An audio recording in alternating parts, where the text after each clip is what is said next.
अस्सलामुअलैकुम dear friends, मैं अस्मा अंजुम। आज हम वीडियो में देखेंगे कि उर्दू ग्रामर के लिए हुरूफ और हुरूफ की तारीफ़ें। महा टीटी 2021 के लिए हम उर्दू के लिए आज इस वीडियो में देखने वाले हैं। सबसे पहली चीज़ कि ज़बान क्या है। उर्दू ये एक ज़बान है, तो ज़बान क्या है? ज़बान मुख्तलिफ़ आवाज़ों का मजमूआ है। क़वायद क्या है? क़ायदे की जमा क़वायद, यानी कि उसूल व ज़ाब्ते। ज़बान की बुनियादी साख्त या बनावट को क़वायद कहते हैं, आपको ये तो पता होगा। हुरूफ क्या है? हुरूफ हुर्फ की जमा है और कितने हैं टोटल? वो 46 है। लिखने के लिए 46 हुरूफ, यानी कि हुरूफ तहजी नहीं है। ऐसे हुरूफ जिन्हें हमें पढ़ना है, जिनकी तारीफ़ें हमें पढ़ना है, वो 46 है। वैसे हुरूफ तहजी की बात नहीं कर रही मैं। लिखने के लिए आवाज़ों की जो शक्लें इस्तेमाल की जाती है उन्हें हुरूफ कहते हैं। जैसे कि अलीफ, ये एक हुर्फ हो गया, बे एक हुर्फ हो गया, पे एक हुर्फ हो गया। तो ऐसा हम 46 अलग अलग तारीफ़ें पढ़ेंगे, अलग अलग तारीफ़ें पढ़ेंगे हुरूफ की। क़वायद, उर्दू क़वायद को कितने हिस्सों में डिवाइड करें? 4 हिस्सों में तकसीम किया गया है। इल्म सर्फ़, इल्म नहू, इल्म बयान और इल्म बदी।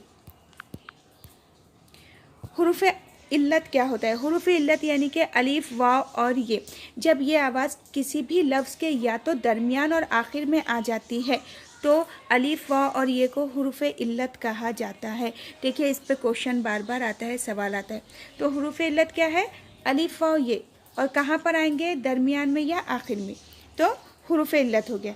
जैसे कि अलीफ, वाव और ये, अब यहाँ पे वाव और अलीफ दरमियान में आ गए तो ये हुरूफ इल्लत हो गया। और हुरूफ सही क्या रहता है? हुरूफ सही यानी कि अलीफ, वाव और ये के अलावा जितने भी हुरूफ तहजी के हुर्फ है वो हुरूफ सही कहलाते हैं। लेकिन अगर अलीफ, वाव और ये किसी लफ्ज़ के शुरुआत में आ जाए तो वो भी फिर हुरूफ सही के तौर पर ही इस्तेमाल होते हैं। जैसे कि हमने देखे यहाँ पे हुरूफ इल्लत यानी कि क्या, कि अलीफ, वाव और ये कब आएंगे? दरमियान और आखिर में, ठीक है। लेकिन हुरूफ सही में अगर अलीफ, वाव और ये किसी लफ्ज़ के शुरू में आ जाते हैं तो वो क्या कहलाएंगे? हुरूफ सही, वो हुरूफ इल्लत नहीं कहलाएंगे। हुरूफ इस तरह वो हुरूफ जो एक चीज़ को दूसरी चीज़ से जुदा कर देती है। तो ज़्यादातर फ्रेंड्स इसकी तारीफ़ तो अभी क्वेश्चन में पूछी ही नहीं गई है। हुरूफ इस्तदराक, वो हुरूफ जो पहले जुमले के शबिया को दूर करे, जैसे कि अलबत्ता बोलकर, लेकिन कोई शक है, शुबह है, तो उसे दूर कर लेते हैं, लेकिन, बल्कि, तो ये हुरूफ इस्तदराक। तो इसकी भी तारीफ़ अभी आई नहीं, मेन है अभी ये हुरूफ इस्तिफ़हाम। हुरूफ इस्तिफ़हाम यानी कि वो हुरूफ जो सवाल के लिए इस्तेमाल किया जाता है। ये पूछा गया है। हुरूफ ताकीद यानी कि वो हुरूफ जो कलाम पर ज़ोर देने के लिए इस्तेमाल करता है, जैसे कि हरगिज़ नहीं, ज़रूर, बिल्कुल, ज़रूरी है, ज़रूर, इस तरह से। हुरूफ तरदीद, वो हुरूफ जो किसी बात को रद्द करने के लिए इस्तेमाल होता है, ये भी इम्पोर्टेंट है। हुरूफ तरदीद वो हुरूफ जो किसी बात को रद्द करने के लिए इस्तेमाल करते हैं। हुरूफ तशबिया, हुरूफ तशबिया भी इम्पोर्टेंट है। हुरूफ तशबिया वो हुरूफ जो किसी एक चीज़ से दूसरी चीज़ की मानिंद ज़ाहिर करते हैं। जैसे कि हम सनत तशबी पढ़ते हैं ना, तो वैसा उसमें यही इस्तेमाल होता है, ऐसा, वैसा, जैसा, उस जैसा। हुरूफ जार या हुरूफ रब्त, वो हुर्फ जो दो इस्मों को मिलाने के लिए इस्तेमाल होता है, दो इस्म को मिलाता है। अब इस्म क्या होता है?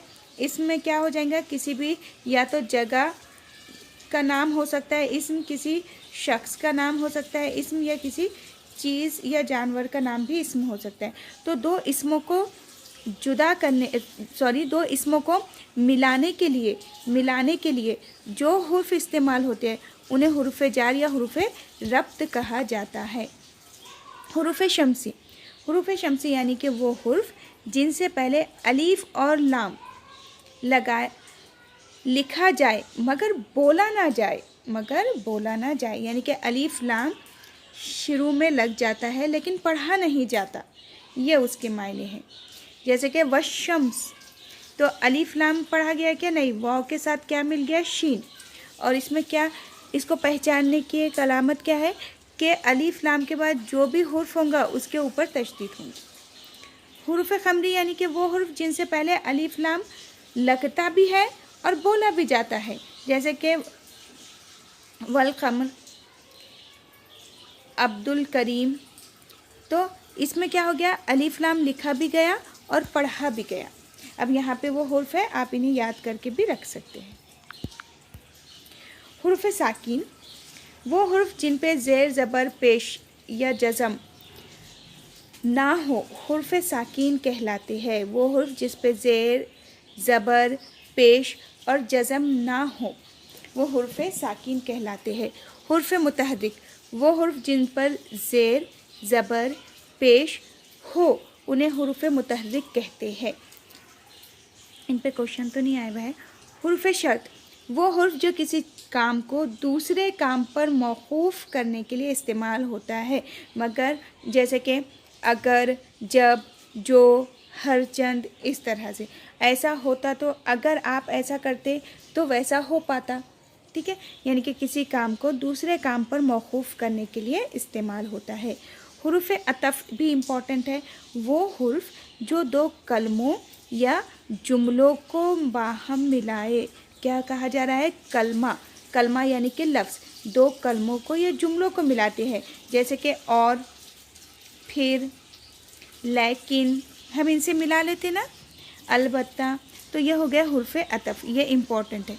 दूसरा हुर्फ निदा इम्पॉर्टेंट है। वो हुर्फ जो किसी को बुलाने के लिए इस्तेमाल होते हैं तो उसे हुर्फ निदा कहते हैं। हुर्फ नुतबा वो हुर्फ जो अफसोस ज़ाहिर करने के लिए इस्तेमाल होते हैं, ये भी इम्पॉर्टेंट है। हुर्फ नहीफ़ी ये भी इम्पॉर्टेंट है। वो हुर्फ जिनमें इनकार पाया जाए, जैसे कि ना, नहीं, इस तरह से इनकार पता चले। अब देखिए जो इम्पॉर्टेंट है वो आपको बता देती हूँ। जो चीज़ पूछी अब तक गई ही नहीं है लेकिन हमने उसे लिया है, लेकिन जो चीज़ पेपर में नहीं पूछी जाती है तो उसे हम रोक देते हैं। हुरूफ ज़मीर जो पूछा जाता है। हुरूफ ज़मीर इस्म की जगह इस्तेमाल होने वाले हुर्फ को हुर्फ ज़मीर कहते हैं। इस्म के बदले क्या इस्तेमाल होगा, लफ्ज़, वो ज़मीर कहलाएगा, तो वो हुर्फ ज़मीर हो गए, जैसे कि मैं, हम, तुम, इस तरह से। हुरूफ मकतूबी वो हुर्फ जो लिखे तो जाए लेकिन पढ़ने में उनका तलफ़्फ़ुज़ अदा ना हो, जैसे कि बिल्कुल, ख्वाब। तो इसमें क्या हो गया, बिल्कुल तो अलीफ़ यहाँ पे पढ़ा नहीं, बिल्कुल में अलीफ़ पढ़ा नहीं जा रहा, ख्वाब में वाव पढ़ा नहीं जा रहा, ख्वाब, तो उसे हुरूफ मकतूबी कहते हैं। तो ये भी इम्पोर्टेंट है। हुरूफ मलफूज़ी वो हुर्फ जो लिखने में ना आए लेकिन पढ़ने में उनका तलफ़्फ़ुज़ अदा हो, जैसे कि अलीफ़ ममदूदा हो गया, तशदीद हो गई, हमज़ा वाले हुर्फ हो गए, तो ये हुरूफ मलफूज़ी कहलाते हैं। हुरूफ इजाफ़त यानी कि क्या, मुज़ाफ़ इलैह के बाद और मुज़ाफ़ से पहले आने वाले हुर्फ कौन रहेंगे, वो का, की, के। तो इनमें से जो पूछे जाते हैं आते हैं हम उसी को बता रहे थे। तो ये पूरे फ्रेंड्स ये 46 नहीं है, इनमें अब डिवाइड हो जाते हैं। अलीफ़, तो अलीफ़ की किस्में, अलीफ़ ममदूदा, अलीफ़ मकसूरा, इस तरह से। फिर वाव, वाव वाले अलग हो जाएंगे, फिर छोटी ये वाले अलग हो जाएंगे, फिर नून अलग हो जाएगा, फिर उसमें हम अलग से दो चश्मी है को अलग से पढ़ते हैं और हमज़ा को भी अलग से पढ़ते हैं। तो ये पूरे मिला के हम 46 काउंट करते हैं। तो अभी जो एग्ज़ाम के लिए है बार बार आते हैं उसी के बारे में अभी हमने देखे। अगर आपको एडिशनल अगर आप पढ़कर रखना चाहते हैं याद करने के लिए तो वो बहुत ज़्यादा अच्छी चीज़ है, आप इन्हें ले सकते हैं जिनको हमने टिक नहीं किए थे। फ्रेंड्स, महा टीटी, सीटीईटी और टेट की ऑनलाइन ऑफलाइन बैचेस असर इंस्टीट्यूट से जो होती हैं, अभी महा टेट की जो क्लासेस हो रही है उसके न्यू बैच के लिए आप इस नंबर पे कांटेक्ट कर सकते हैं। आपको पीडीएफ प्रोवाइड की जाएंगी, पेपर एनालिसिस सारी चीज़ें हो जाएंगी इसमें। एक चीज़ बहुत इम्पॉर्टेंट है कि आप वीडियो को शेयर कीजिए। अगर वीडियो पसंद आया है, जिन्होंने सब्सक्राइब नहीं की है तो सब्सक्राइब कर लीजिए और वीडियो को ज़्यादा से ज़्यादा शेयर कीजिए। टेक केयर, अल्लाह हाफिज़।